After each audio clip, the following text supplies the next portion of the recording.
to the Refs Roundtable. I am your host, Mike Kelleher, with my co-host this week, Levi McDaniel. Hey guys. How you doing, Levi? Hey, we're good, man. Nice to be back and nice to see you. Ready to get into this. Absolutely, brother. You're coming to me live and direct from Iowa. Yep, that's right, man. Right out here in the Central States. I know it's a little bit different than East Coast, but we are alive and well. Time is still marching on, and here we go, man. Everything's all in order out here, bud. Okay, great. Well, Levi, what I thought we would do first is just give a quick update on the Refs Roundtable, and just give everybody a few little pointers here as far as what we've been up to, and then we'll dive right into the wrestling. So, without any further ado, I know some of our fans have been asking about the Roundtable and what's happening.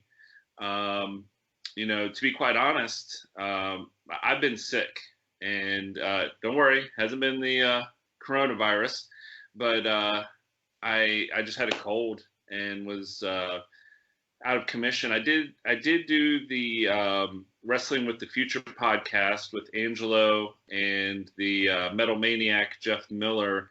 That was about a week and a half ago, and I was really starting to get hit by this cold on that night we recorded, and then I just knew I wasn't going to be up to par.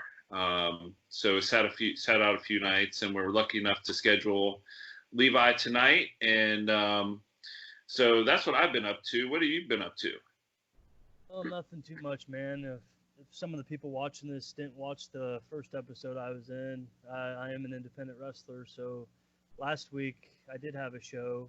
We were out in Beatrice, Nebraska. It went pretty well. There's the coronavirus scare going on, so a lot of promoters are canceling shows. This one, the particular promoter, he talked to the city. He left it in their hands, and they said the people of Beatrice, Nebraska, which is a medium-sized city, they really were wanting to get out. They were wanting to have a good time, so the show went on, and there's about 70 people there, which I was pretty happy with, honestly. Indie wrestling, fluctuates crowd-wise, but Absolutely. For 70 people to come out during this virus and watch wrestling, I was very happy. The show was all right. Everyone had a good time, and unfortunately, looks like the rest of that promotion that I was wrestling for, looks like we have to cancel all the shows for April, or at least postpone them till later on in the spring and summer. Hopefully, the virus will, things will get wrapped up with that, and we can have our shows. But that's kind of across the board with indie wrestling right now. I think most of everywhere except for the middle of nowhere, Tennessee, they might be running some shows, but I think the majority of the country's kind of shut down on shows right now.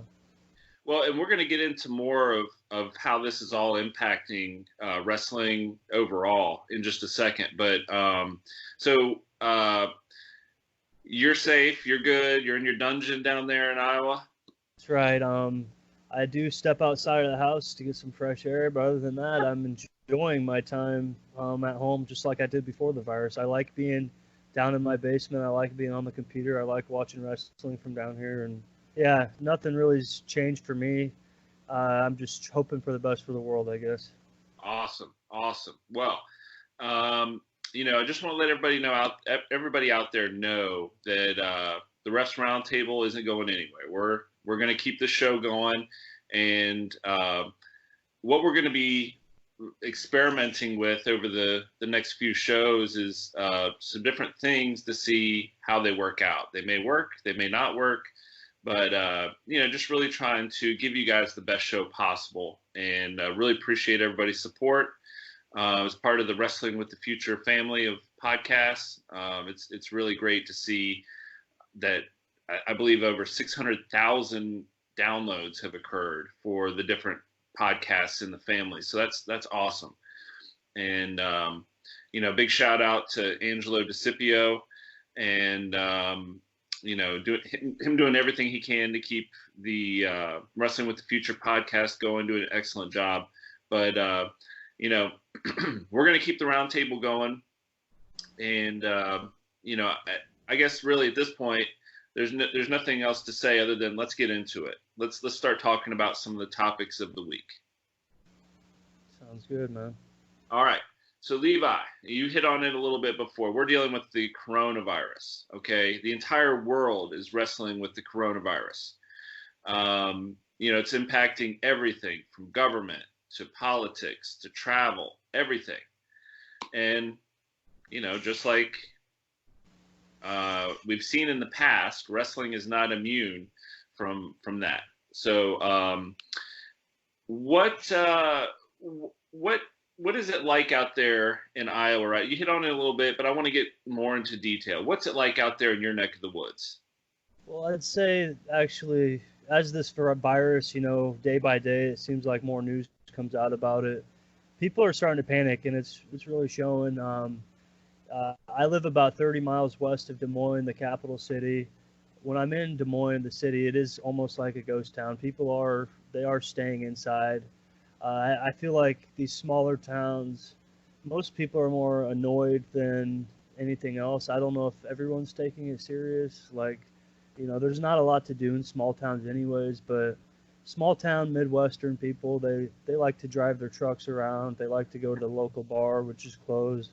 They like to socialize. They're really the type of people that can sit back and talk with anybody. So I feel like on the social aspect, just from about the town I'm in, you'll see like people just parked in the street talking to each other, like one car parked one way, another car parked another way. They might just be bullshitting, but they're adhering to the rules overall, I'd say. But I think people are getting stir crazy already, and they want to go out and they want to have fun. They want to do stuff. They want to socialize. Absolutely, man. That's such an amazing thing for me to picture is people in your neck of the woods, just hanging out on the street, talking and catching up. I live in Richmond, Virginia, which is our capital city actually, and you'd be hard pressed to have that happen here. Oh, yeah. Now, not to say, like, I went to the grocery store this morning and I was talking to people waiting in line and everybody was great. But I think in the small towns, and please correct me, please give me your thoughts on this, but, I think there's maybe a more close-knit like fabric to the mindset out there, because when you're in a smaller town, maybe you have to rely on your neighbors more, or everybody, even if you don't rely on them. Yeah, absolutely, man. So I've lived in bigger cities before. I've lived in Des Moines. I've lived in Omaha. I've lived in San Antonio, Texas. I've lived in big cities like in Japan, and also I was in Sweden, Stockholm, the capital over there for a while. But like, there's a huge difference, man. And the main thing is like, it's a nice little community where I live now. There's about 1,200 people. I know if I'm not home, my neighbors are going to have an eye on my house. I know if there's anything out of the ordinary, I'll get a text message or a phone call. So it is a different way of living. Sometimes, it's not always the best because people are really nosy. They know your business. Like, everybody here knows I'm the wrestler in town. So if I'm out for a walk, people will yell at me through their car when they're driving by, or they're going to want to stop and chat, which I do appreciate. But yeah, there's times when, you just want to be in your own world and left alone. And, the nicest people come out and they just want to talk to you. So definitely appreciate it, but it's just different. It's just different than the cities, that's for sure. Dude, that's awesome. Like, I can't imagine, having a fan yell something at you going down the road. I've had people yell at me while they're driving down the road, but it's for different reasons. I bet. Yeah, I hear you, man.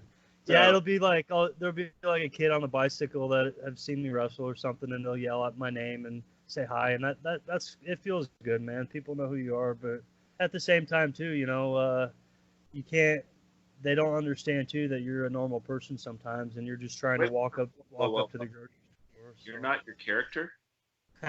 Well, that's the problem too, man. I use my name. I use my real name, Levi McDaniel. So, some people don't always get it. They might think I'm just batshit crazy, but if they take the time to get to know me, they realize that I'm just kind of a soft-spoken, just a Midwestern boy, Yeah. Well, I think that's still pretty awesome. So, All right, so we're talking about the coronavirus, and it's definitely having a huge impact on everyday life for everybody. But this is a wrestling podcast, so let's talk about how it's impacting wrestling. Of course. So Levi, you're an independent wrestler, okay? And thank you for introducing yourself. Levi came on to the podcast about a month and a half ago, and we had a great interview. It was Jeff, Angelo, Levi, and then I popped on about halfway through. But you are in this industry. This is your deal. You tell me, what is it like as an indie performer when you see like week after week, like the dominoes falling in terms of your shows that are coming up? I'd say overall, man, it's just a bummer, at least for me, like I really look forward to all these towns I wrestle in and getting to see the fans. If I've been to the town before, there's usually a few people I've had conversations with, and they'll message me, and I usually look forward to coming back and seeing my people, basically. So overall, it's just kind of like, other than the wrestling, I like the social aspect of getting to be out there on the road, doing what I love doing.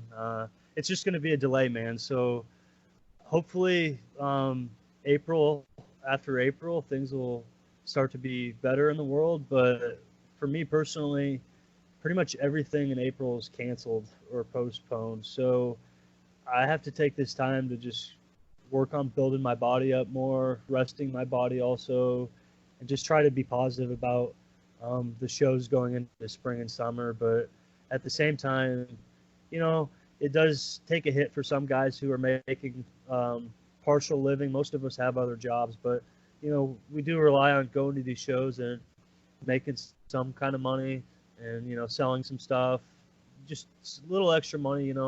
Everyone's on a different scale, I guess, independently, but Sure.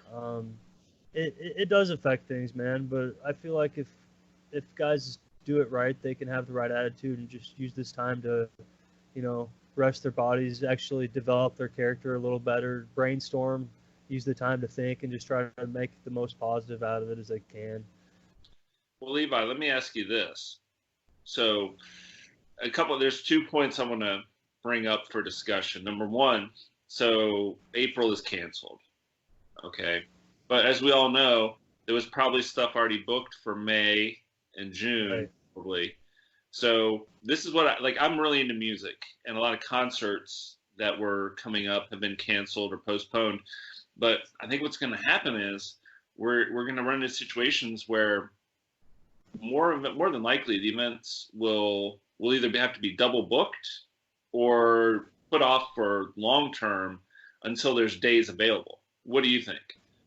Oh, yeah, absolutely, man. So there's already, like, for the one promotion I'm wrestling for, these shows in April, man. If the government is basically telling you and telling the people not to go out, the promoter really has no choice. And I have to back the promoter here because that's ultimately his discretion, his call. But if you think about it from a business standpoint, if people aren't going to leave their house, that means the shows aren't going to draw, which means the promoter's probably going to lose a lot of money. So what does he got to do next is he's got to find a rescheduled date, or if something's already booked that date in the venue he wanted to run, then he's kind of shit out of luck and he has to just kind of cancel it. So what it's looking like right now is most of these shows in April, for me personally, they're going to be rescheduled later on in the spring or summer. However, I know for a fact, like if this goes into May, then in some of these towns that we're just not going to be able to reschedule because there's so much going on in the summer out here in the Midwest. We got fairs, festival.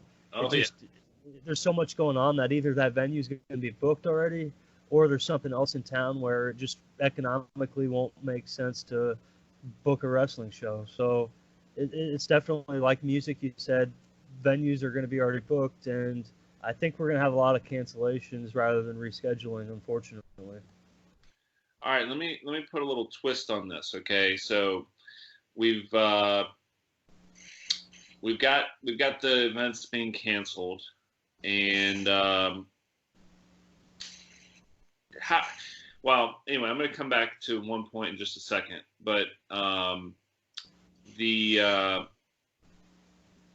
here in Virginia. By the way, what was the promotion that you were working with in is it in Iowa? Well, it's Midwest Wrestling Alliance, man, and basically they kind of run out here, Nebraska. They do shows sometimes in Iowa. They do a lot of stuff in Illinois, and then they do like Minnesota and some in Wisconsin. So kind of like the Central States, man. They really try to have an old school wrestling feel. It's not a lot of the modern wrestling, like I'd say like a Ring of Honor style by any means. It's more of the old school, hitting the small towns. For example, last week we were in Beatrice, Nebraska, and that used to be a Central States territory. So Harley Race, the actual arena that we wrestled in, Harley Race wrestled there in the 80s. And Wow. like, it's very cool, man, because the way the promotion works is they run a lot of these older venues in these small towns that just don't have any wrestling or any entertainment anymore because, just like as time went on with technology and everything else, a lot of these small towns just kind of are dying off, basically. Yeah. So to bring wrestling back, you have a lot of really older fan base that are really super excited to see wrestling again, and that's very cool. Dude, this is like out here, man. Like, I'll go to a show and someone will say something about Harley Race or Bulldog Bob Brown, Rufus R. Jones, and some of these people they don't even know who Hulk Hogan is. That's how they are like, it's kind of bum fuck nowhere, and they've seen their old school territory wrestling, but once the territory died off, they fell out of wrestling and they didn't watch it on television. They didn't become WWF fans or WCW fans. So it's very cool to hear some of their stories and meet some of these older wrestling fans that come out to these shows. Well, it just speaks to the variety of wrestling fans there are out there in the world. So sometimes people find their little niche and they just stick to what they know and like, and that's cool. All right, real quick, I wanted to so Midwest, is it Midwest Professional Wrestling? No, Midwest Wrestling Alliance. Oh, Midwest Wrestling Alliance. Big shout out to them. And I was out of town last week for work in North Carolina, and I was supposed to go to a VCW show, Vanguard Championship Wrestling. Shout out to them. I met a bunch of those guys at Jeff the Ref's funeral, and really, I'll tell you what, man, we sat around and told some Jeff the Ref stories, and it was unbelievable. Some like the things that I thought they would know, they had no idea about, and then things that I never would have guessed, they were telling me.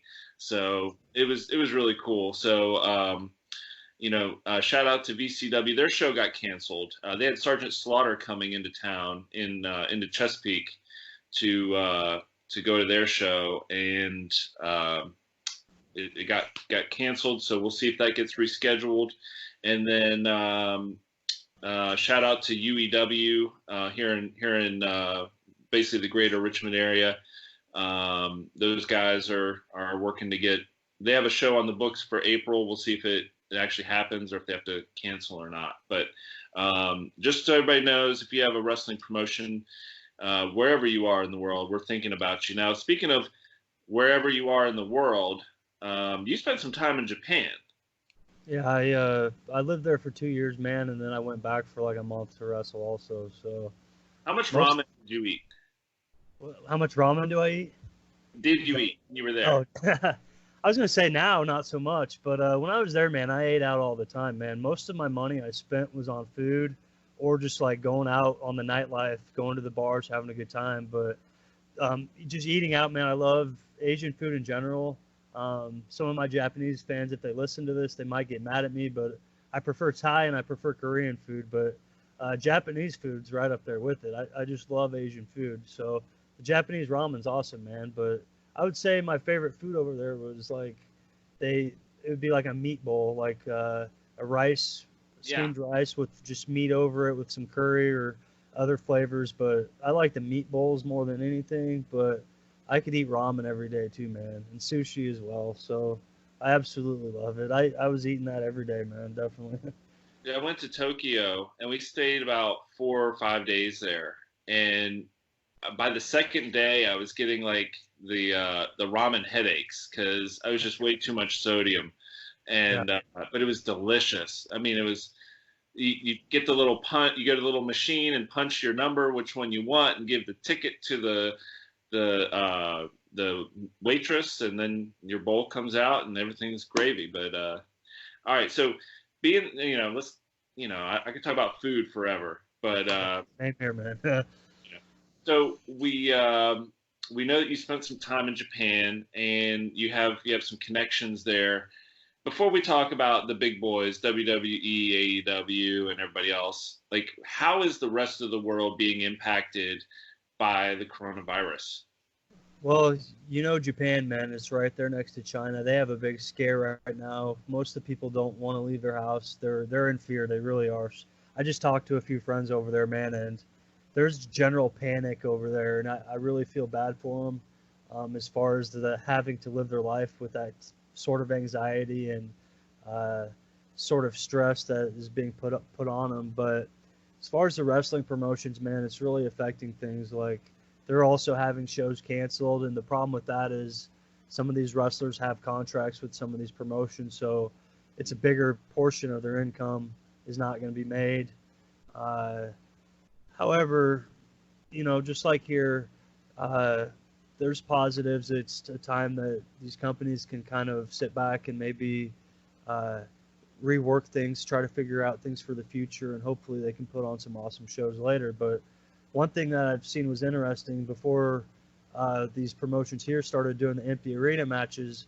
It'd be a few weeks before this over in Japan at the Kokugi Con, which is like the big sumo hall. They did a big sumo match, and it was an empty arena. So, and I've been to that arena, man. It's a very cool place, but I just couldn't imagine it being empty, and they did it. So, like I said, I think over there things are definitely affected, and I think that some promotions are going to go out of business actually because of this virus. Actually. Oh, are you hearing that? Oh, there's a promotion called Wrestle One, and they've announced that was the Great Muda's promotion. Basically, Oh, wow. they've announced that they were going to go out of business. They were supposed to have their final show in April. I don't know if it's going to happen now or not, but maybe they've foreseen this happening and they just decided to close the doors early. But I don't really think so. They kind of were having some financial difficulties as it was, and I guess it's just the timing of everything, before the virus, I'd say, wow, they're going out of business. But, if they're doing financial hardships and then this virus came, then it's like, yeah, we're done. There's no reason to keep going when you're not going to make money at this point. Yeah, I mean that's tough, man. I hope that they can figure out a way to stem the tide a little bit. But as an indie performer, and you kind of touched on this a little bit, like they everybody from the top down needs these shows to go off, okay? Right. And they don't have the billions of dollars that the Khans or the McMahons or whoever has Yeah. to bankroll things until they're in a better spot. So it'll be really interesting. And then as promotions fold, it'll be interesting to see where the wrestlers go. Well, that's for sure, man. And I will say this while we're on the topic of Japan. So, Big Japan Pro Wrestling, that's the company that I trained with in their dojo, and I was staying there with them. They're a deathmatch company, so they're blood and guts, light tubes, all that. Dude, they obviously don't give a shit about health because they are the one promotion that is not closing down during all this. They charge about $40 a ticket, I think, and they're running like nothing's happening. And honestly, you know what? If they're in that niche market and no one else is running, they might have some success with people wanting to go out and see something. But I feel like it could be hit or miss, man, because overall the Japanese people, they're scared, they're staying home, but wrestling's a different breed of people and fans, so they might actually steal some fans from other promotions that are going to come out to their show. So we'll have to see how that goes, man. Well, you hit on something there. The Japanese culture loves wrestling. Like there's people from all walks of life that will go to matches, watch it on TV, have their favorite wrestlers. So So it'd be interesting to see. I bet there are people, like you said, that maybe would never have gone to a death match before, but just need that wrestling input in their life. But how funny would that have been if the death match company said, we're gonna sit this one out because of the coronavirus. I mean, that would I'm sure there's companies here in the U.S. that will have to do that. But and actually, let's talk about this. What do you think about the possibility of there being some sort of renegade or speakeasy type wrestling matches in backyards, basements, and other areas, sort of hush hush under the table kind of work? Well, I love that type of wrestling, honestly, man, because anything underground or unique, I mean, it's just a different flavor of wrestling. I'm the type of guy that loves all styles of wrestling, and there's some independent wrestlers out there that you'll just hear them bashing and shitting on anything that's not old school, or you'll hear them, bashing something that's not the way they like it or the way they're brought up. Personally, I try to look at the best in everything, and if someone's doing that, that's out of passion and that's out of love for wrestling. So I support every style, man. But there are some Japanese underground promotions that they're like, I can show you some links sometimes, but they would have like an apartment building, like an apartment, someone's house. They'll cram like 10 people in there, a photographer, a video guy. There's no ring, and then they just beat the shit out of each other. And that's been going on a lot over there. If you're in with it, you'll see it, and I think stuff like that'll go on. But as far as America goes, here's what I said, man. We have empty arena matches going on with the big timers. Independents are not going to be able to really do that because we're not going to be able to afford to rent out a venue just to have an empty arena.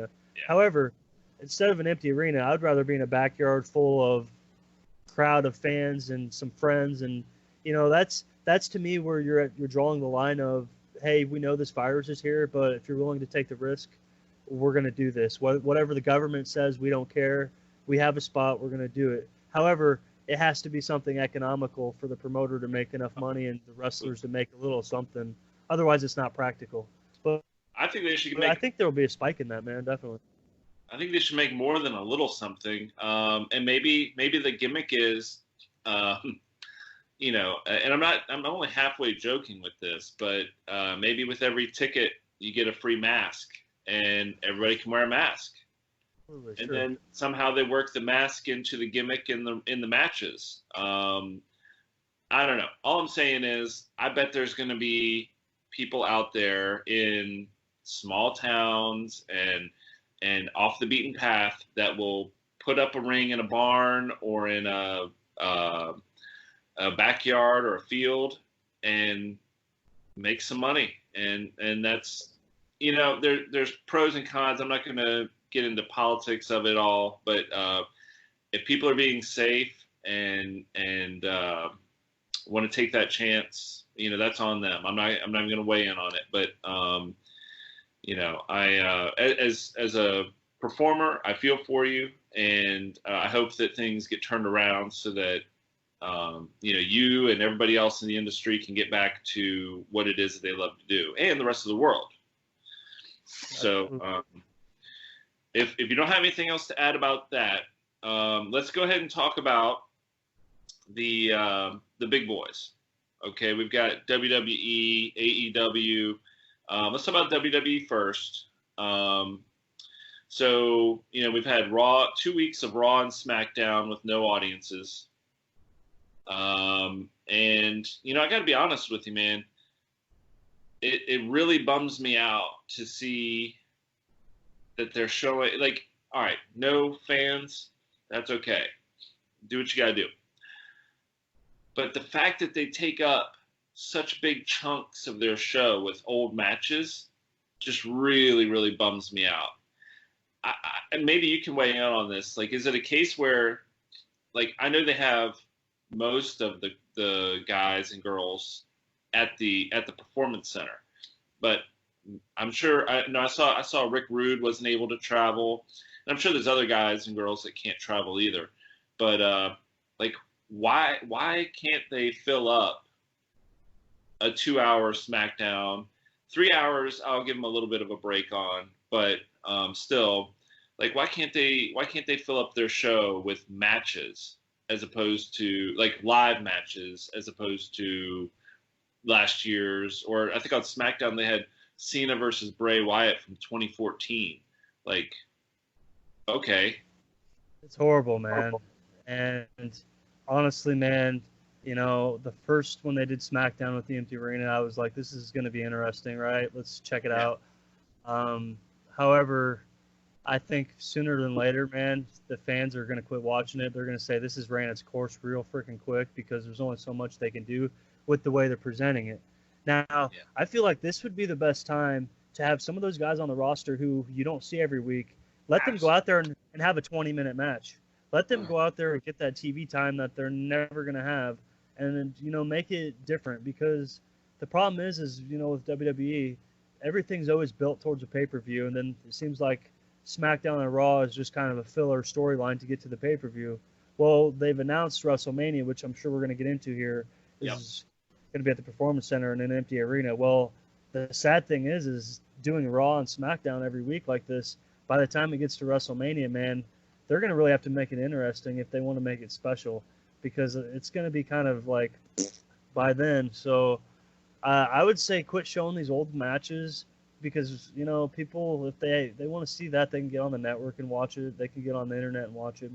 Just let the guys go out there and work. And the problem is, without wrestling compared to other sports, is you learn to work based off of the crowd reactions. So when you have the absence of crowd, you're not really working a match, you're performing a match. So there's a big difference. Guys are going to go out and perform, not work. You know, you brought up one of my key points that I was going to make about this, and this is what's going to separate the guys and girls that can tell a story and convince you of their story from the people that are just athletes in the ring. I think, like, you know, and we could talk about this, you know, like Raw this past week, it was 316 Stone Cold Day, and you know, like they hyped it up. And to be fair, I've seen them do similar things pre-coronavirus, where they would say somebody's coming back, The Rock or whoever, and they wait till the last segment and they just come out and do their shtick. Well, I mean, I'll be honest with you. I thought it was so lame. Stone Cold even, like, he basically you know, let the cat out of the bag, if you will. And he was like, I think he said he got hit too hard on his first beers when he entered the ring, and like the whole thing was just so terrible. But you know, it made me think, who are the guys? I thought Stone Cold would have been one of them. Maybe if he wasn't drinking, maybe. But who are the performers, male or female, doesn't matter, that could work without a crowd? Who, if you had to name one performer, who would you want? You know, honestly, man, it's hard to say, but I'd probably say someone like a Randy Orton, or someone that is just a good wrestler all around. That the difference is it's the way it needs to be presented. Like, instead of having the camera focused and just keep playing up, it's an empty arena. They need to just have the camera on them like nothing's happening. Keep the camera close inside the ring. Make the crowd seating dark, and they need to just really just make the entrance a good spectacle, and have that camera really dialed in. And the guys that can wrestle like an old school style of match, I think they can go out there and do this sort of match without a crowd. But it's just the whole experience as a fan trying to watch it. It's just not going to be there. Like, on the flip side of that, someone like AJ Styles, who's a great performer, I would, you know, if you've seen guys like him and Daniel Bryan, or guys that can actually technically wrestle, you know, if you let them go out there and just put on a clinic where they're doing moves back and forth, I feel like the watcher at home, they could get into that still. Like the Elimination Chamber, we saw Daniel Bryan and Drew Gulak. They put on a clinic as far as technical wrestling. Okay, that match was awesome and the crowd was into it, but they could still put on a hell of a match to that similar style without a crowd. But it's going to turn more into the performing rather than the working, because it's hard to base the back and forths and the hot comeback, or getting the heat on someone. It's hard to do that without a crowd. But if you let these guys go out and wrestle, you're going to get what you're going to get, I guess. They are the best at what they do, so you just got to let them do it. Well, all right, so I'm going to say you brought up some really good points. To answer my own question, if I had to pick one wrestler to be out there right now, and he's not, I mean, I should have said past or present, but The Rock. I don't think he needs anybody anywhere to be able to cut a good promo and then get in the ring and do his thing. Yeah. Ric Flair would probably be another one. Somebody from the modern age, you know, like the current rosters out there, Jericho. I agree, man. So if you're going to go that route, like I see where you're going with it now. Yeah, they need to have guys that are going to pull in the TV viewer then, like someone like The Rock, even someone like John Cena, someone that's going to go out there and just kind of do their thing, and the people at home are not going to miss a beat. Yeah, they need to get them pulled in somehow, man. And honestly, I think it's going to run its course real quick. This is the time to have the Ric Flair, have the guys, the old school guys that are going to draw the TV viewers in, because right now I don't think people actually care about the wrestling as far as they want to be entertained somehow, and really they're just going to have to figure out how to do that. Well, I want to give you a big plug here, because you hit on a really interesting topic of how the WWE could do things a little better. Okay. And that was in regards to just blacking out the seats. Like, it's so simple, but it sounds great. Like, they can't do what AEW, we're going to talk about AEW in a minute, but they can't now do what AEW is doing, because then it'll just look like they're copying. And having the empty seats with the lights on and everything is just, it's just bad. It just reinforces how bad the situation is, for lack of a better word. But I will say that I did think Miz and Morrison are doing a pretty decent job of cutting jokes, and their promos on the New Day and Heavy Machinery this week were really good. But I just thought that overall, like, these guys are really, like, the roster on WWE is really struggling with this empty arena. And you know what, Vince, talk to Levi. He's got a great idea for you. And let's just black it out. And then who knows? Maybe you can have somebody come from the shadows and interfere in the match or something. Like it's no mystery when Asuka came to the ring the other a week ago. She came to the ring and interfered in the Alexa Bliss and Nikki Cross match with, I think it was Bayley and Sasha. Like, you see her comment. Like, it's not like the long entrance ramp or coming out of the crowd is normally. Black it out. That's great. That's genius, Levi. You're a genius, man.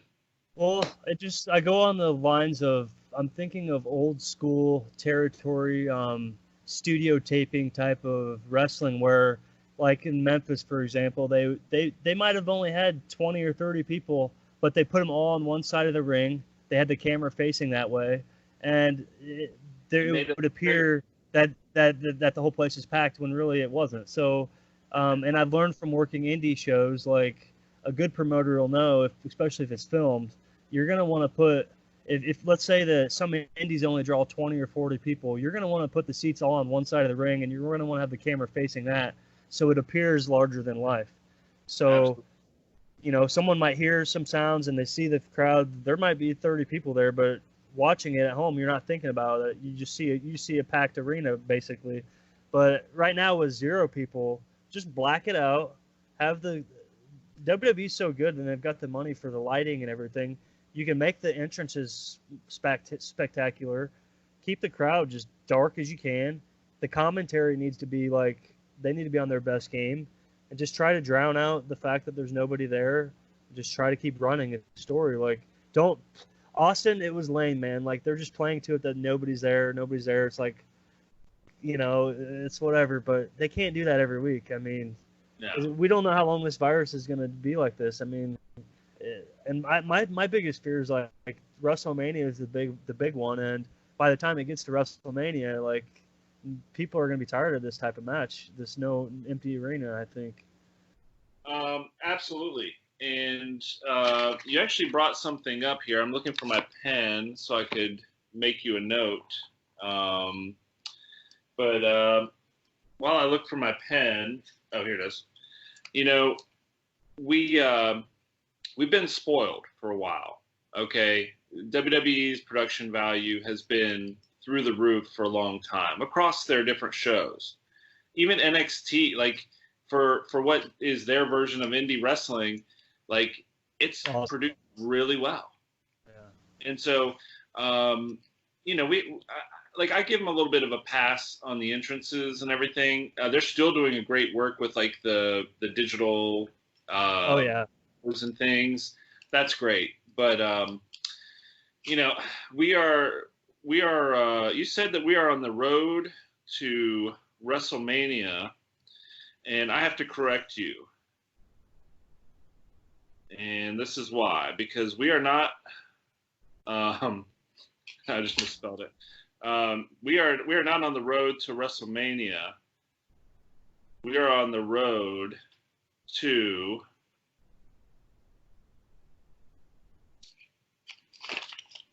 Refamania. That's right. In honor of our big brother Jeff, we are on the road to Refamania, and this was, like a lot of people, the event that he looked forward to for the whole year. And I don't know. This will be really interesting. As we talked about, they're going to have it at the Performance Center, but whether you knew this or not, they're going to split it up into 2 nights now, Saturday and Sunday, which I don't know if that helps or hurts. And what are your thoughts? I mean, dude, I think it hurts, man. It's like, honestly, man, it's just a disaster from the get-go, because the whole point of WrestleMania is, let's say it was in Tampa this year. All the things leading up to it, which means all the indie promotions coming to town, putting on a show before. If you're a fan, it's having that experience of the Hall of Fame, getting to experience a new city with your wrestling community. Like, boom, and let's say you're a huge fan, you go down to Tampa, everyone in town getting off that plane is there for one reason only. So you're going to be seeing guys with T-shirts. You're going to be shooting the shit with everybody. That whole experience is gone. You might even wrestlers at the airport or at the hotel or whatever. Oh yeah, man. And like if you just watch WWE, you can go down there and have a good time. But there's so many like mainstream independent promotions that we're going to be down there putting on shows. So if you're a fan and you could go down there for like a week, you could just really have the time of your life and the whole experience. And the Hall of Fame is a huge part of huge part of WrestleMania. And really, man, to me, this feels like a big injustice to some of these guys going in, that they're not going to get to go in the year where there's going to be the emotional.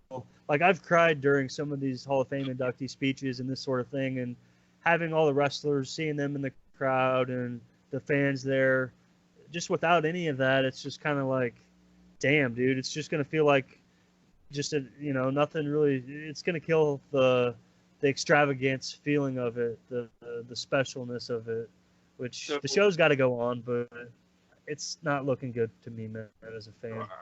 Are they still? I actually hadn't even thought about the Hall of Fame, because usually like they're hyping it up. Like, are they still having the Hall of Fame induction ceremony just without fans? I haven't got the 411 on that. I was assuming so. Like, I'm sure it'll be on the network and they'll just have it like without the fans and maybe just some of the wrestlers there. I don't know, but I'm gonna make a note, and I'm gonna do some research on this. Yeah, because maybe they'll postpone that. Because honestly, like, I don't remember hearing. Do you know who was supposed to be inducted this year? Well, I heard Davey Boy Smith was going to go in. I think the Bella Twins, and other than that, man, I haven't really paid attention to it too much. And like you said, it hasn't been hyped up, so there's no special feel to it. Yeah. Okay. Well, let's put a pin in that, and we will do some homework and report back on that. But so we are talking about WWE. We talked talk about Mania a little bit. Let's talk about Mania a little bit more. So, you know, we've already said it. Just to recap. At the Performance Center, it's going to be 2 nights, no crowd. As you very well put, the fact that it was like, I bet there's families that made their family vacation for the year, WrestleMania week. And I've had friends that have gone to WrestleManias many times. I've never been. Have you been to one? No. I haven't even. I want to go to one, but like they did the whole, like, going to 2, 3, 4 indie promotions a day kind of thing, and you know, it sounded awesome. But you know, if I have my theories, and I'll tell you my reasoning, but from your perspective as a performer, no crowds, 2 nights in a smaller venue. Why do you think WWE is going to carry on with WrestleMania? You know, man, that's the big question. I think it's because it comes down to scheduling. Like, you know, if let's say they wanted to postpone it later in the year, that kind of throws off all the writing they had for all their other pay-per-views, because a lot of that stuff's already planned out. I'm feeling like, so it would just throw the whole vibe off. They feel like they need to produce something. I'm sure that's what the pressure is, you know, all these storylines are coming together towards WrestleMania, and they just basically, the show has to go on, and I feel like they really, their hands are kind of tied. But I mean, I don't see it being very good, to be honest, man. It might be one of the worst WrestleManias ever, and it's unfortunate because, you know, there's some really good performers that are going to be on that show, and it had potential to be a really good WrestleMania, and I don't think we're going to have that now, unfortunately. Well, I came up with 3 reasons, not 4, but 3 reasons why I think they are going to go through with this. All right, and we could talk about these, but number 1, pay-per-view money.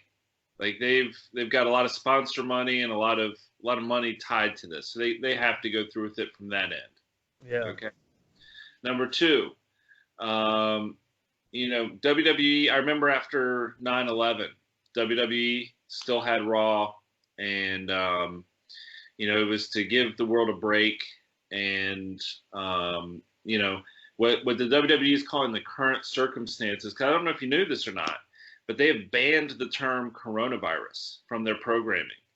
Okay. So you'll only hear them call it something along the lines of current circumstances, and so it gives people a break, gives them something, some form of entertainment. And then, you know, I think the third reason, and you kind of touched on this, is the streak of WWE pay-per-views and what it would mean to the company. Excuse me, if for their flagship pay-per-view every year, for that to be the one that gets canceled, and I think that would be disastrous for WWE stocks and shareholders.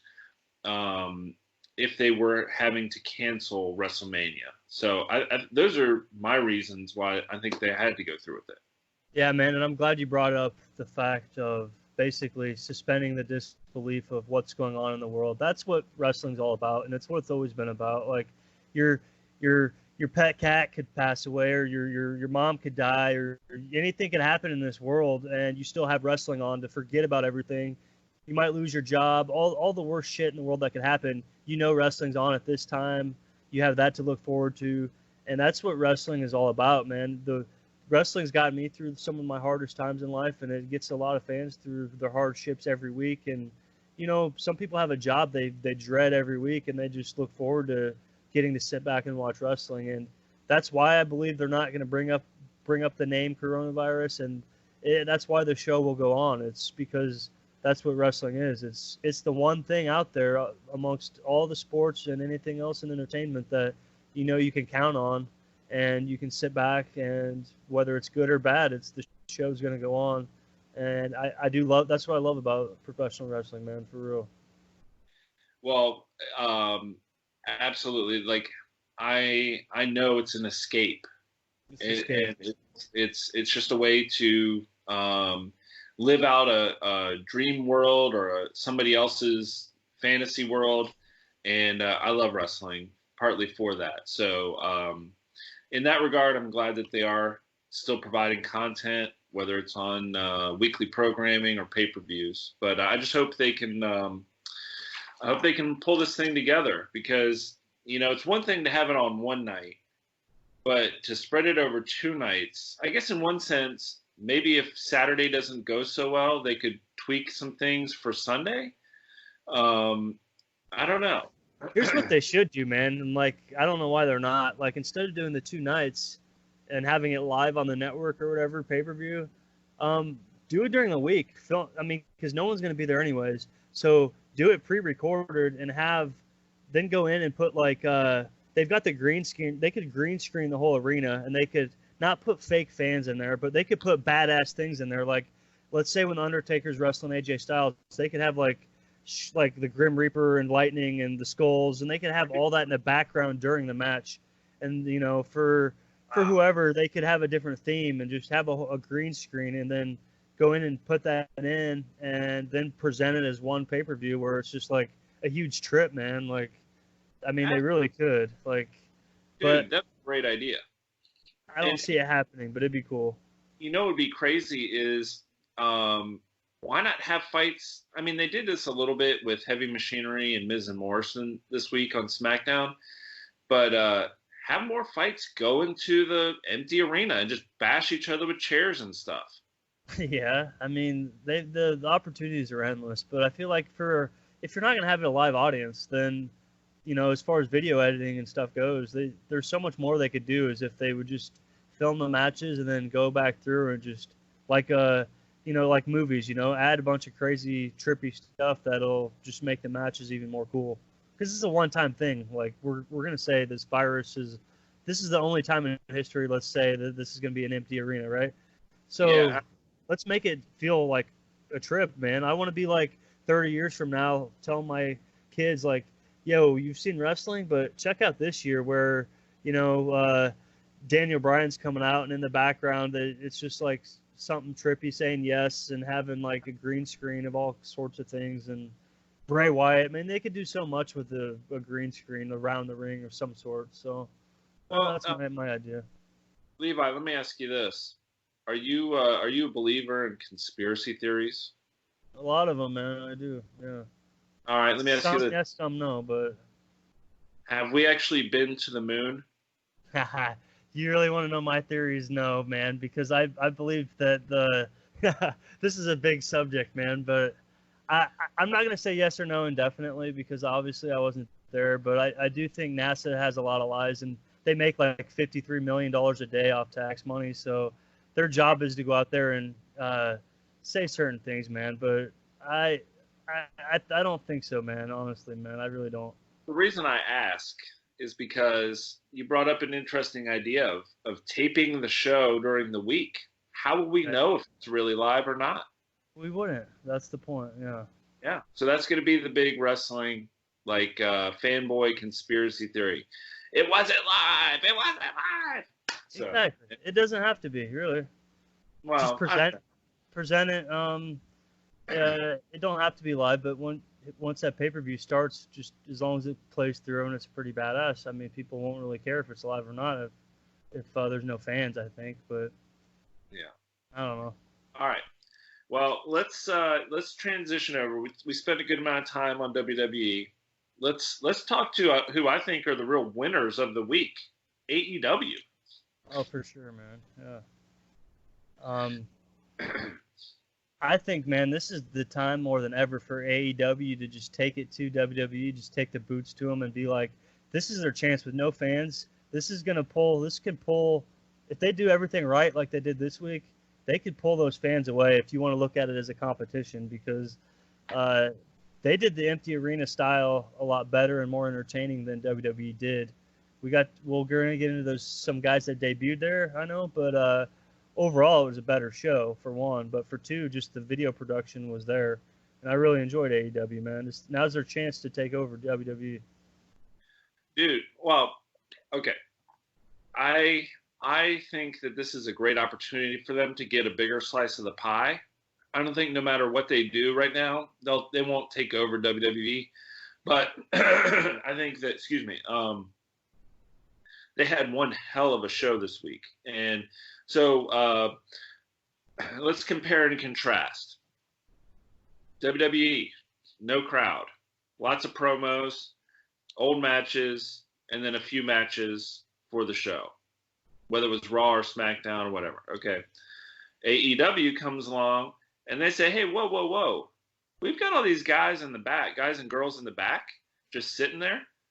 Let's bring them out to the ring and have, it was pretty much faces on one side and heels on the other.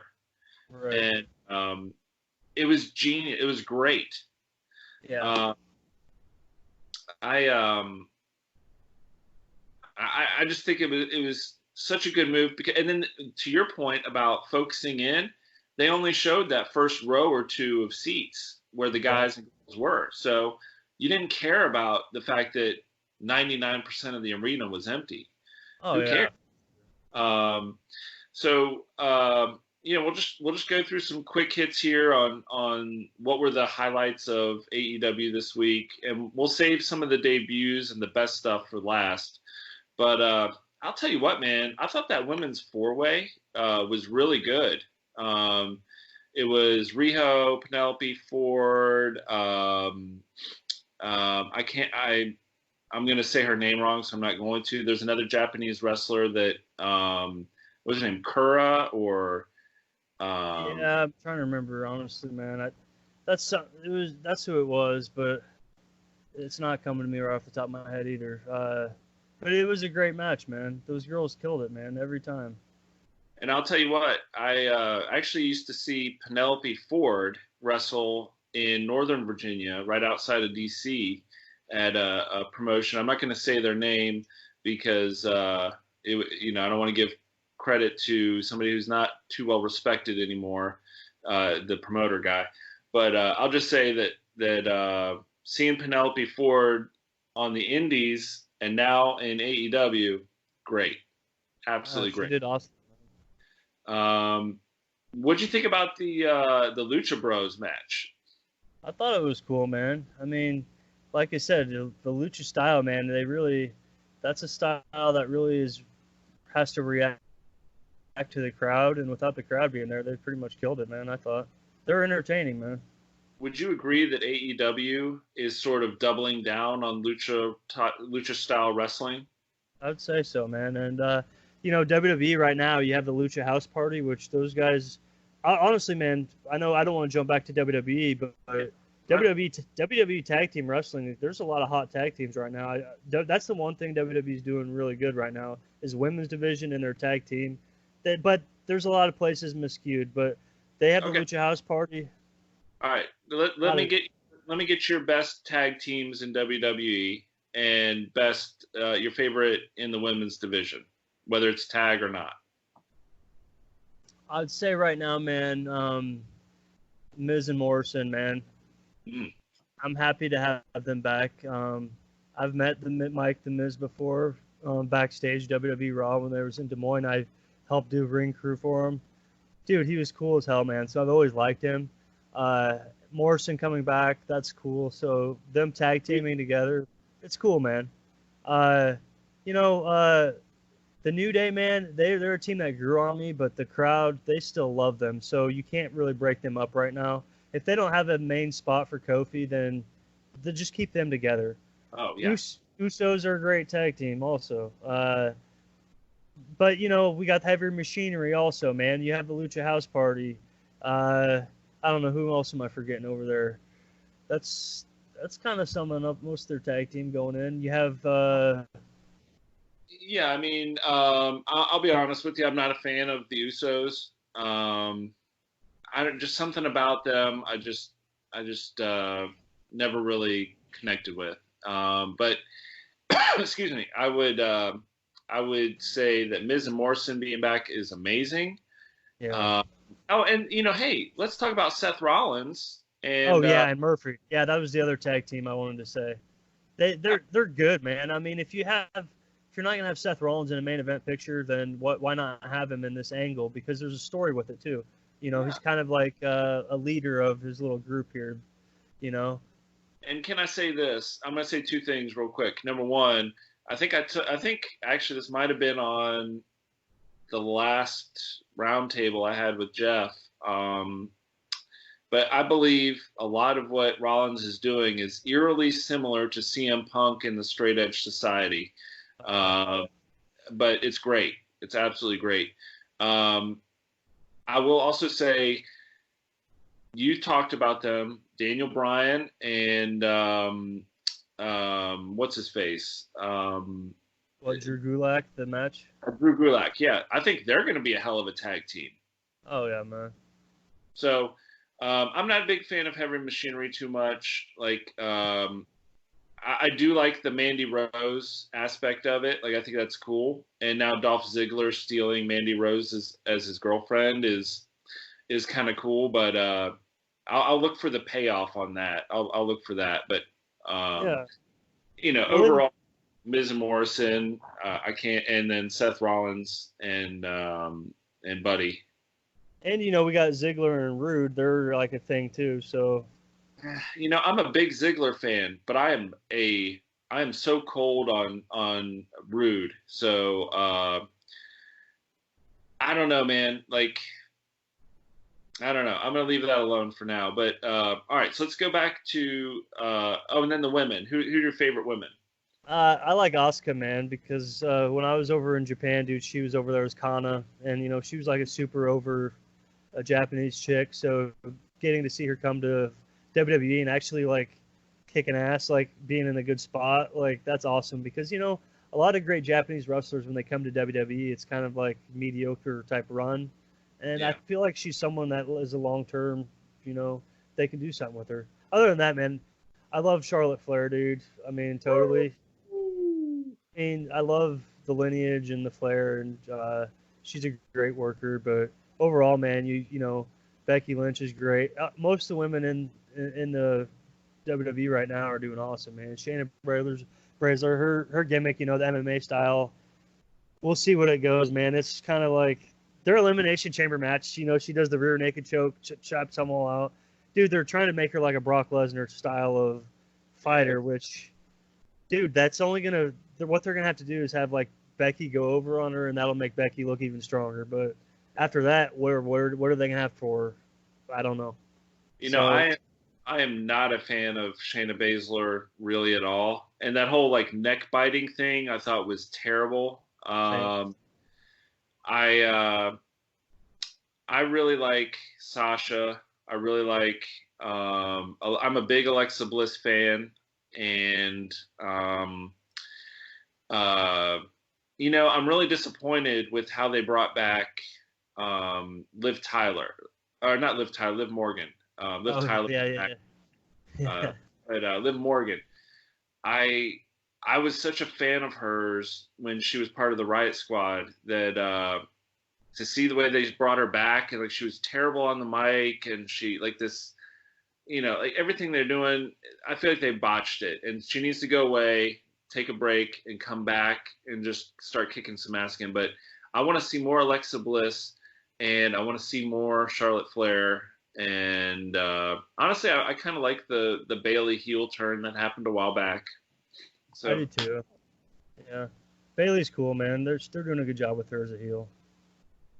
All right, well, let's get back to AEW because they deserve our attention for a minute.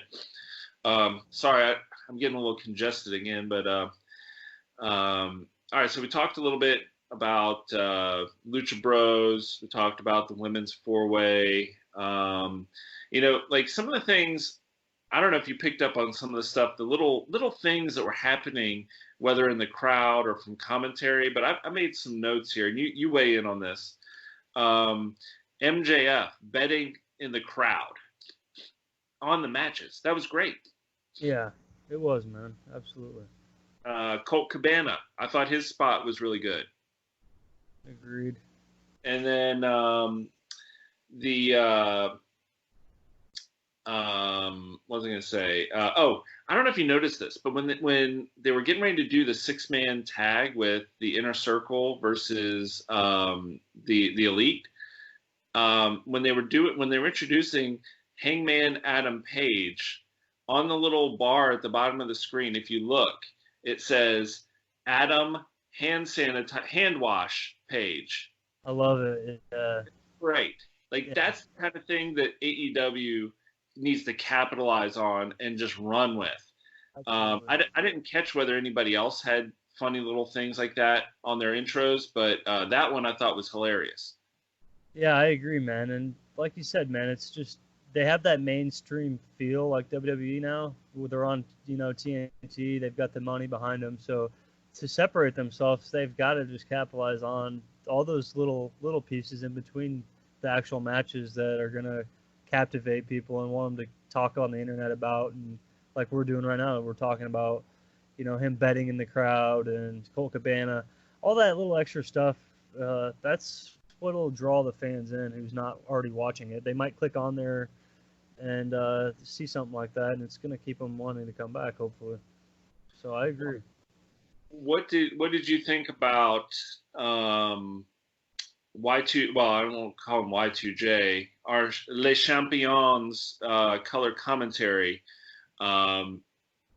I was blown away. Like I knew he was good, but he was so freaking good. Oh yeah, man, he's awesome, man. He's the type of guy that no matter what he does, he's gonna be awesome, man. I think, and I mean, if he wasn't a wrestler, man, he could definitely just be a top commentator, man. He's awesome. Well, when you're in a heavy metal band, you have to be able to talk shit to the crowd, Oh yeah. and he's one that they could do it with anybody. So, like he I don't know if you caught it, but he was joking Cody's neck tattoo, and he said this was like the highlight of the night for me. He said when Cody came out and Arn Anderson came out with him, he said, "Oh, there's Arn Anderson. Didn't anybody tell him that? I mean, look at him. He's wearing white after Labor Day. Did anybody ever tell him you're not supposed to wear white after Labor Day?" And then he said, "There he is. He's got his Waffle House menu." It's on his notebook. I mean, come on, like that blew my mind right there. And was there anything little tidbits like that you picked up on that you enjoyed? Well, I was gonna say the same thing, man. And the main thing is like WWE, they got Vince and other producers in their ear of the commentators, whereas I feel like AEW's like these guys are, most of that was probably improv. I mean, Jericho, all these commentators they're doing a great job in AEW, man. They're killing it. I don't have anything more like specific details other than that, but I'd say just overall, just being able to go out there and say what they want and feel that it just feels more spontaneous and it feels not as produced. It just feels like it's an awesome show to watch, I guess. Yeah. Do you have Waffle House out in Iowa? No, I don't think we have any here, man. But like when I've wrestled like down south in like Oklahoma City, I've usually stop. I think Kansas City's got them. I think Kansas City is probably the closest place that has them. Shout out to Waffle House. You can eat dirt cheap there, and they're open 24/7. So shout out to Waffle House. Maybe we can get them as a sponsor. Who knows? Great. All right, so we talked about some of the little things that happened that really made the show special, but there were like 2 or 3 things that happened that were absolutely huge for this promotion. All right, as I count it, there was there was 2 debuts, and then I must have missed him before. There was a third guy from wrestling of decades past that is back now, not as a wrestler but as a manager. What do you want to talk about first? Any of it, man. All right. So let's talk about the manager situation. We got Jake the Snake Roberts. Are you freaking kidding me? Yeah, that's huge, man. That's something people will get on YouTube and just type in because they're gonna want to see Jake. They hear his name, they're gonna go check it out. I mean, I was myself. I didn't believe it. no, it was like, what are they gonna do with this? Who knows? Jake the Snake, man, he's a good promo guy. He's a guy that's, his name's associated with pro wrestling, even people that aren't wrestling fans. So, I mean, that's pretty much huge having him there, I think, and people want to see him. Now that honestly, now that he's been done from WWE for so long, everyone knew he had a drug addiction. Everybody knew that he did the DDP yoga, and now they want to know his story. Like he's coming back in life and he's winning in life. So to see him in there is like you're not seeing like an old crackhead Jake from the Independents 10 years ago. You're seeing a guy that you want to you want to root for, and Yeah. it's cool, man. He's doing better in life. So you want to get behind him, I should say. I'm not 100% sure. Is this the first week that Jake has been back, or was he back like I in the think past? he was no, I think he came back a couple weeks ago, but Yeah.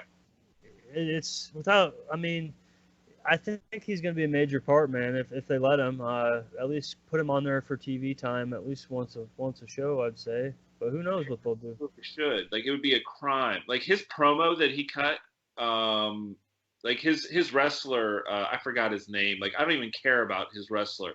I just care about Jake. But he did all the time. It was kind of like a Paul Heyman type situation where he did all the talking. And I'll tell you what, the thing that I took from it was you don't have to yell. You don't have to do anything. And Jake, I think he might have had, I don't know if he was sick or if he just has a vocal condition that makes his voice a little weak, but it really worked for me because he was intimidating without being over the top, and it was really kind of cerebral how it was all coming together. Yeah, he's like his voice. I think is just probably from smoking so much over the years, and he's getting older. It's like he's kind of got that voice, but it pulls you in, man. And when he Oh, talks, you're gonna listen. So they got to have him on there as much as they can. I'd say definitely. absolutely. All right, so Jake, great job. That was a big plus for AEW this week. Now let's talk about the next rung in the ladder here in terms of significance. We had the debut of the Exalted One. Yeah, I loved Dark. it, man. What do you I know about what do you know about Brody Lee, aka Luke Harper? Dude, I know a lot about him, man. I've followed him his all of his career, man. To be honest with you, like he's a guy way before WWE that I was a fan of. He started out mainly. He made his name in Chikara, which is an independent promotion where Oh they yeah, do a yeah, lot of yeah. comedy Love stuff. Luke Harper. He was there for like I don't know. I think '07 to 2012 or maybe somewhere in there. Like he wrestled for them quite a bit, and people have seen him in CZW. They've seen him in Ring of Honor. He was a big mainstay in Dragon Gate USA, and then Dragon Gate over in Japan. And he's a big dude with kind of like an old school Bruiser Brody type of gimmick. Uh, but he was an awesome independent worker. And when he first went to WWE as Luke Harper, I was like, I was awesome. I felt awesome about it. And then it was just like, he never really got the spot over there, man. Like, he was kind of like in the shadow of Bray Wyatt and with what they were doing. And they didn't really have, anything for him. You never seen him talk. You never seen him like getting a push or nothing. So it was so getting to see him reinvent himself, that is amazing. And on the stage of AEW, the promo was awesome. The Exalted One promo with, the lights, and he was wearing the white, and his promo was very good actually. I enjoyed his words he said, and then the big injustice to me, man, is this happening with no crowd. Because I feel like it would have been so much more over. I know we're past that in this conversation, but uh, it was huge for the show. It was a huge moment. I think the Dark Order, I mean, obviously that's going to be like a top feuding with the Elite and this other stuff. Like, it's going to be the major story for AEW. So, him being the leader, I feel like, yeah, he's reinvented himself. He's a big dude. It's going to be cool. I really enjoyed it, man, and I'm really looking forward to seeing where they go with it. Well, I have to echo your sentiment that he was probably not used to the best of anybody's ability in WWE. So he got buried. He got lumped in with Bray Wyatt, and then even after that, like he was really struggling to find his place, or at least to find the place that WWE would allow him to have. And he's another one of those really big dudes that can move, and it'll be interesting to see how AEW uses them. I thought it was like I knew about the last name that we're going to talk about here in a second. But I hadn't heard about Luke Harper coming over. And like as a lot of you know, I don't read spoilers or any of that stuff. But a friend of mine, posted something on Facebook, and I had recorded AEW, and I didn't get a chance to watch it. Somebody posted about the last guy we're going to talk about here, but could it, to your point, is it fair to have Luke Harper debut the same night as our last guy we're going to talk about here? I mean, I feel like they were really just trying to put the stab in the heart to WWE this week and just give them all they got. I mean, right now with the virus, the ratings I think is really important for them, and like I said, it was the better show, and I think they're just putting all their chips in this week, man, and really just going to push hard. I think that was the right move. All right, so without further ado, why don't you tell everybody who also debuted this week on AEW Dynamite? Got broken Matt Hardy, man, and you know what? Like, I already knew he was coming. I mean, I just knew, and honestly, man, Jeff Hardy kind of gave it away. If you didn't follow the shit behind the scenes, like WWE, dude, they've got a program after SmackDown where it's kind of like I can't even think what it's called right now, where they interview him, the backstage, yeah. So they had Jeff Hardy on, and dude, she blatantly asked him like, you know, we're Jeff Hardy coming back to WWE, what's his place going to be, blah blah blah, and you know, he kind of said without Matt here, something like this or that, and it was kind of like he didn't say AEW, but it was like a dead giveaway, and yeah, I think some fans definitely already knew or whatever, but still, man, when the way they presented it, you know, Jericho was talking, having a promo, he said something, yeah, and you know, he kind of teases with Brandy Rhodes, and then anyways, when the camera cuts up and it shows Matt Hardy up there, and it's not the Matt Hardy that we've seen, like some of the Matt Hardy we've seen in WWE. We're seeing the broken Matt Hardy that we've seen in TNA Impact Wrestling on a bigger stage. So that's badass, man. Everybody, like I said, if Matt Hardy, if he's not done wrestling, this is the best spot for him to be right now. And if he's doing that gimmick, I feel like, you know, let's see where it can go. Yeah, and you know, let's flash back to about a month ago when we had our podcast on Wrestling with the Future, and Right. you know, yours truly was very much against Matt Hardy coming anywhere else in wrestling, even continuing in the WWE after his contract expired. So to see this, and I do want to say, it was either you or Jeff, I believe. One of you guys mentioned possibly, well, there was two theories. Number one, Matt and Jeff coming over and teaming, you know, fighting against the Young Bucks or whatever, then going out. Or number two, having Matt Hardy come over as the leader of the Dark Order. That's what I thought, man. I thought, I believe I mentioned it on that podcast, but I had thought that when Matt Hardy came, he would be the leader of the Dark Order.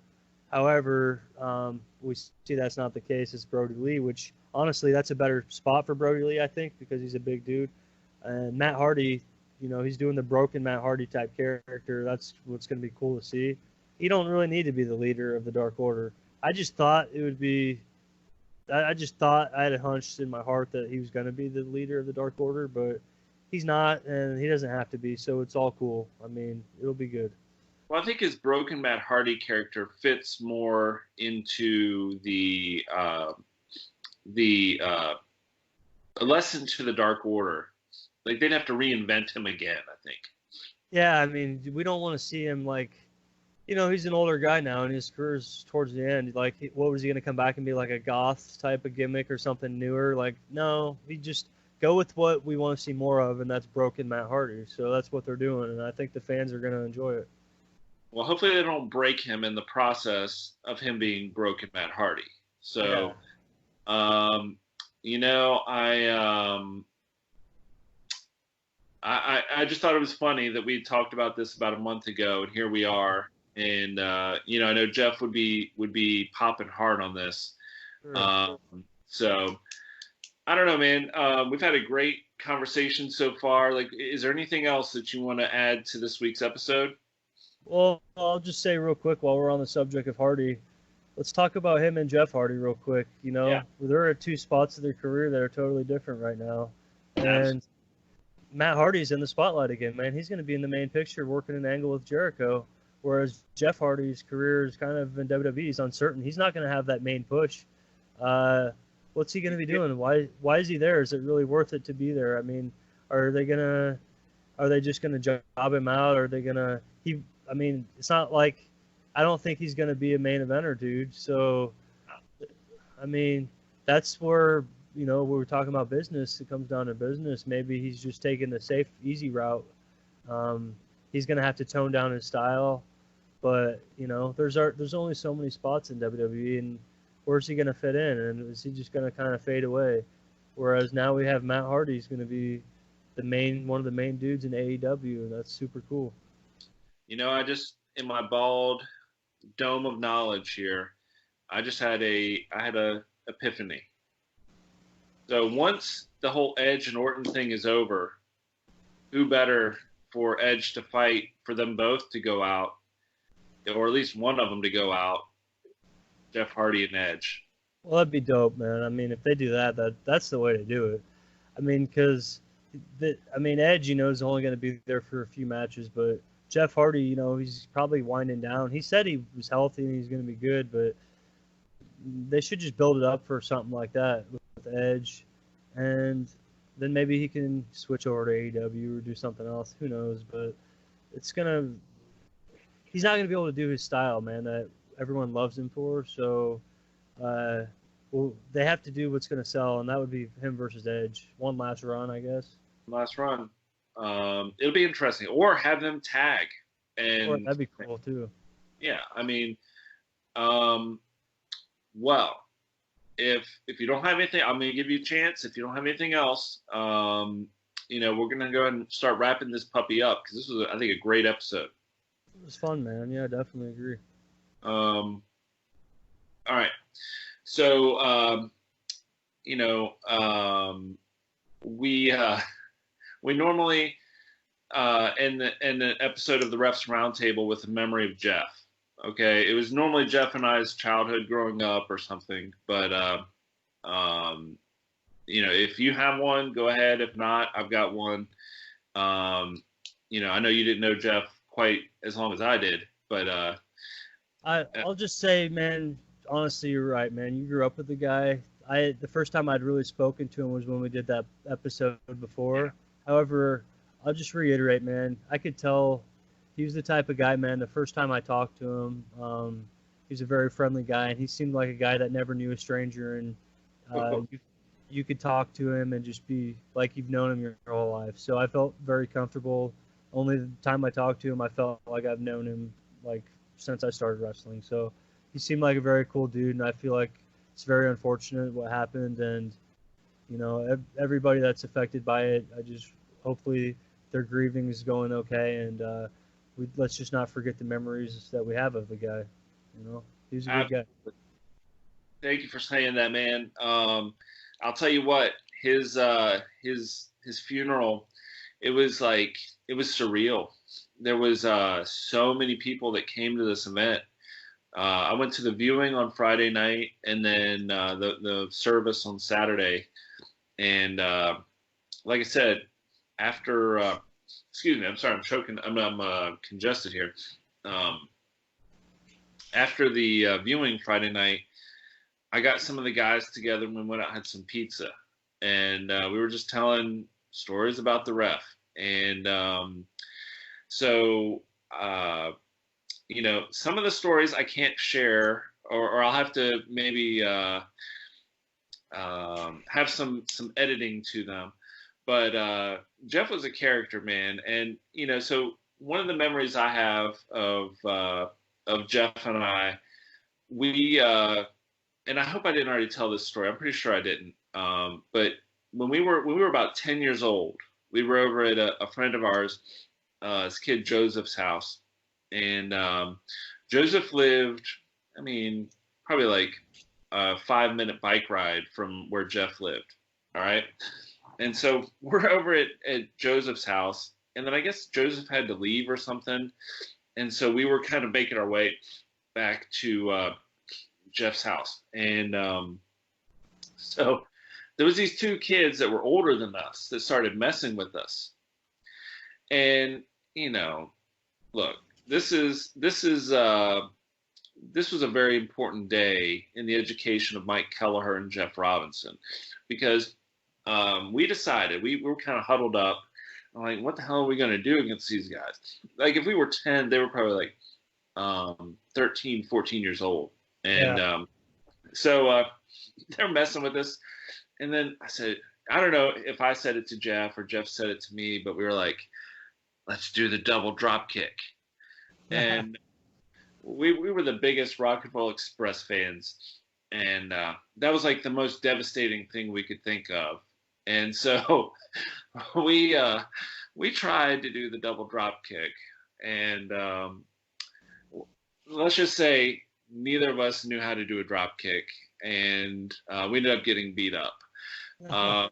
So that was a lesson for me in a lot of ways, because it taught me that while there's some moves that translate to real life or whatever, there are definitely some moves in wrestling that everybody is in on before they happen. So double drop kick is probably one of those. You guys should have gave him a pile driver. We gave it our best. We didn't get beat up too bad, but we got beat up enough to know we were best to run and get the hell out of there. So with that being said, Levi, thank you so much for joining me on the Refs Roundtable as we are on the road to Refamania. I just want to thank you for your time. And do you want to give a plug for any of your social media or anything you've got?